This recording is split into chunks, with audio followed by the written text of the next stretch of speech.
বন্ধুরা দেখো, এই যে তোমাদের দিদি ভাই, তোমাদের বন্ধু মালতী মণ্ডল আসছে শিলিগুড়িতে, আমাদের বাড়িতে আসছে। আমি রুম্পা দাস আমার বাড়িতে আসছে, ঠিক আছে।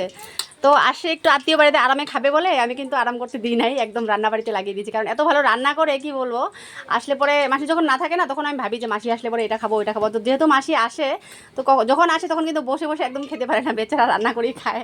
আসলে যারা ভালো রান্না করে তাদের এই একটা সমস্যা, তারা যদি কোথাও যায় না, তখন তাদের কিন্তু বসে বসে খাওয়ার ভাগ্যটা হয় না। কারণ এত ভালো রান্না করে সবাই শুধু তাদের হাতের দিকে তাকিয়ে থাকে। তো আমি ওই যে মাসি আসলে পরে রান্নাবাড়ি সব কিছু ছেড়ে দিই, মাসির উপর কী রান্না করবে না করবে সব মাসি মানে জোগাড়পাতি সব কিছু করে। দেখো কী কী রান্না করছে আজকে, দেখো ওই যে আজকে রান্না হচ্ছে শিউলি ফুলের পাতা পকোড়া। শিউলি ফুল আমাদের খুব উপকার করে সুগারের জন্য। তো শিউলি ফুলের এই দেখো পকোড়া করছি আমি।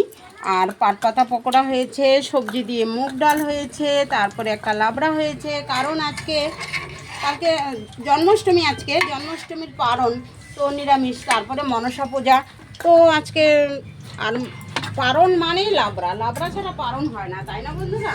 আর সাথে আছে লেবু, এই দেখো লাবড়া হয়েছে, গরম ভাত হয়েছে, তারপরে লেবু আছে। তো খাওয়াটা ভালোই হবে। আর আমার রান্না করতে ভীষণ ভালো লাগে, রান্নাতে আমার কোনো আলস্য নেই, খুব ভালো লাগে। ঠিক আছে। তাহলে সারা জীবন রান্না করে করেই খাবা তুমি। এবার রাখো, পরে তোমার মানে কেউর হাতের রান্না খাইতে পারো না, তুমি একটু কিছু সবসময় রান্না করে খাইতে একটু হবে। কিছু দিয়ে রিম্পা একটুখানি রয়ে গেছে।